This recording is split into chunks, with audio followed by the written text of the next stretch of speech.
Estamos de volta com Nova Itália e sempre lembrando a você que a gente quer você também nas nossas redes sociais. É muito importante ter você conosco em todas as nossas redes sociais. Você está vendo aí o Facebook, é o Nova Itália, o nosso Instagram é o @NovaItália e o nosso Twitter é o @PGM Nova Itália.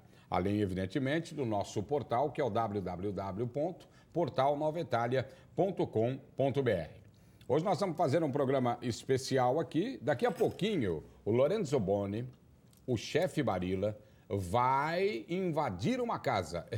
Ele vai invadir a casa da dona Franca Ruggiero e ele vai ver o que tem. Ele não sabia mesmo, gente. Ele entrou na casa lá e não sabia o que tinha lá e ele fez um prato delicioso com o que a dona Franca tinha lá na cozinha. Tudo bem, Antonella Fossati? Tudo bem. Tudo bom? Você? Tudo bem? Ótimo. Antonella, hoje nós vamos ficar batendo um papo aqui, um bloco inteiro aqui do programa, porque eu quero falar muito de cinema. Né? E a Itália é muito rica nessa coisa do cinema, né? Eu costumo, na minha vida, classificar os filmes que eu vejo. Né? E aí costumo, claro, evidentemente eu vou mudando um pouco, né? Eu fui muito do western, né? Uma determinado momento da vida. Né? Sérgio Leone, né? Tem até muitos DVDs com músicas do Ennio Morricone, aquelas trilhas. Aquelas coisas lindas, aqueles filmes, né? Maravilhosos, né? Aí também eu gosto muito de uma fase de Robert Redford, Paul Newman, e o Golpe de Mestre. Né? La Stangata em italiano esse nome. Butch Cassidy and Sundance Kid, essa coisa toda. E tem um dos filmes que eu classifico lá como top na minha vida, é o filme do Benigni, La Vita è Bella, porque eu quase chorei naquele filme, né? Porque é um negócio muito gostoso, uma lição muito legal de vida, né? Agora, eu queria que você falasse do cinema. Olha, acho que os italianos são muito sensíveis, né? No cinema, eles têm, assim, uma influência, eles influenciam muito o cinema. Eu acho que, desde como você falou, a época do western, o spaghetti western, né? E o Sergio Leone era o grande representante. Até as comédias do Terence Hill e o Bud Spencer, né? Que, aliás, o Bud Spencer era um campeão italiano de natação. Ah, é? Pois é, daquele tamanho imenso. Ele era campeão italiano de natação. Trinity, né? Exatamente. Claro. E foi muito engraçado. E depois teve o neorrealismo, que mostrava-se até como vivia, como eram as pessoas na rua, pegavam as pessoas comuns, né? E colocavam no cinema. Quem fazia muito isso era o Fellini. E agora eu acho que tem uma nova safra de cineastas, de diretores, super interessante, porque eles fazem desde comédia, filmes políticos, thriller. E eu escolhi dois diretores, que o italiano chama regista, né? Dessa safra. Dessa nova safra, né? Em italiano, o diretor é o regista, né? É o regista. Isso. E aí me fala então desses dois diretores e do que você escolheu pra gente. Eu escolhi primeiro um filme do Roberto Andò. É um diretor novo e esse filme se chama Viva la Libertà, que inclusive, gente, esteve no Brasil recentemente e vai voltar, pelo que eu soube, vai voltar no cinema brasileiro. Fiquem de olho. É um filme político-dramático.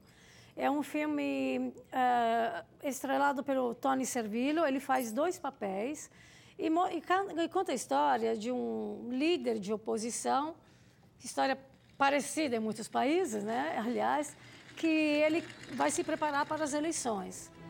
Só que ele vê as pesquisas de opinião pública e ele está indo mal e ele fica deprimido e resolve desaparecer. Ninguém sabe. Desaparece, some, deixa só um bilhete, some. E aí fica, como se faz, né? O que acontece? Aí a esposa e o assessor resolvem chamar o irmão gêmeo desse político.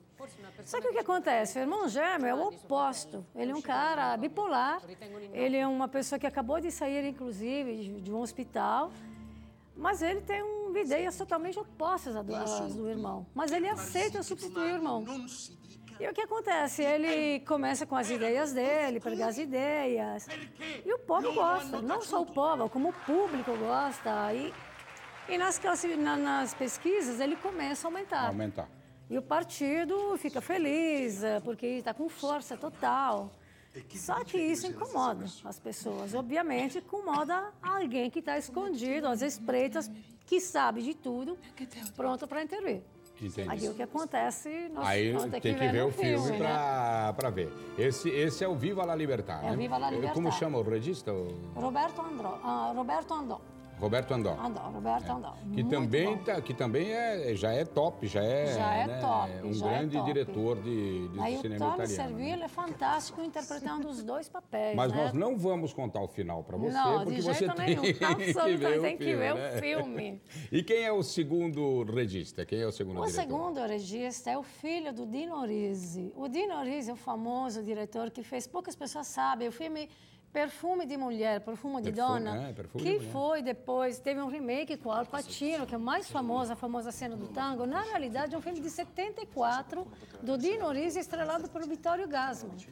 E ele se baseia num livro italiano. E o Marco Risi é o filho do Dino. Também conhecido pelo filme Caro Papà, né, pelo filme Bagno Turco.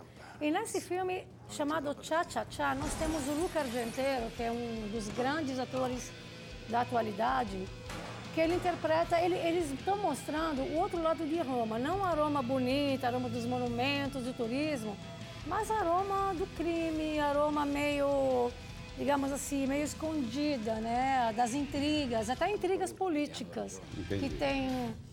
O filme acontece com a morte de um adolescente através de um acidente. Acredita-se, pelo menos, que tenha sido um acidente, mas um policial chamado Corso, que é justamente o Luca Argentero, não acredita nisso. Então, resolve investigar. E descobre que também, no mesmo dia, é morto um engenheiro que ele ajudava na construção, quer dizer, dava dinheiro para a construção de um mega shopping. E aí começa um thriller, um policial extremamente bonito, extremamente intrigante. E você conhece Roma, né, porque é tudo ambientado em Roma, né? E tem personagens extremamente interessantes, que tem o comissário da polícia, que também acredita que não tenha sido um acidente, tem a mãe do jovem. E esse filme fez muito sucesso e muita polêmica, porque pela primeira vez o ator Luca Argentero, que é um dos mais adorados, aparece como nasceu. Não. Peladão. Frontal, peladão, numa cena de extrema violência, onde ele Entendi. apanha, mas aparece. Então, todo mundo lembrava do Luca Argentero, sim. Uma coisa que eu queria te perguntar, que é uma curiosidade minha, e eu acho também de todos os nossos telespectadores, além dos registas, dos diretores, dessa safra boa de diretores, a Itália tem uma safra boa de atores e atrizes? Muito boa. Muito boa, porque a Itália sempre foi característica. Eu considero o Luca Argentero um grande ator. Tem o Claudio Amendola, a Claudia Gerini, tem o Bova, Ricardo Scamarcio, tem um monte de atores. O próprio Tony Servillo, eu acho que até ficaria ruim não lembrar de todos, mas tem uma safra desde jovens até muito boa mesmo. Inclusive, muitos estão até sendo exportados para Hollywood. O próprio Raul Bova, né, que trabalhou em vários filmes, A Múmia, Alien, entre outros. Há um incentivo grande do governo, porque aqui no Brasil, por exemplo, em determinado momento o governo recuou completamente e aí agora já voltou um pouco a incentivar essa coisa do cinema. Há um incentivo do governo? Sim. Do governo italiano? Sim. Há incentivo. A própria RAI também, que é do governo, faz muitas parcerias e o governo italiano incentiva, sim. Tem as leis do audiovisual justamente incentivando e eu acho que isso é muito importante, porque isso permite que a arte possa ser mostrada, que esses filmes possam ser vistos e produzidos. A produção italiana é riquíssima. Muito rica mesmo, muito vasta. Outra coisa, Antonella, todos os filmes de lá vêm para cá ou é difícil você ter alguns filmes? Cinemas, donos de cinemas. Aqui, polêmica. Tá vendo? Tudo bem, americanos, tudo bem, ingleses. Vamos olhar para os outros países também, gente. Tem tanta coisa boa italiana, vamos trazer. Por que quando é um filme italiano, todo mundo vai? E por que não traz? Tem alguns que não dá nem para, né? Pois é, tem tanto filme lindo que não dá para ver. Eu costumo fazer, às vezes, sessões de cinema em casa com esses filmes e começamos em 2, 3 pessoas, cada vez mais aparecem pessoas para ver esses filmes. Porque não é difícil, né? É difícil encontrá-los no Brasil. Então, eu acho que está na hora do povo também, exigir dos italianos, essa colônia imensa que está aqui. Vamos começar a exigir que a música filme. italiana, o filme italiano, o cinema italiano. Nós aqui somos privilegiados porque nós vamos lá na casa da Antonella. Não, e também porque vamos ver os clipes, quem sabe as pessoas ficam curiosas e começam a cobrar. Eu acho que é válido fazer festival, mas eu acho que deveria se começar a exigir, trazer essa cultura tão importante, claro, né? Nos cinemas, né? Nas redes de Claro, a cinema, colônia está aqui, é forte, vamos começar a nos unir. Tá bom então, Antonella. Tá. Obrigado, um bacio. Obrigada a você. Um bacio. A Antonella com a gente, sempre falando de cinema, de cultura, de música, enfim, de tudo que você também precisa saber da Nova Itália. Nós voltamos já já.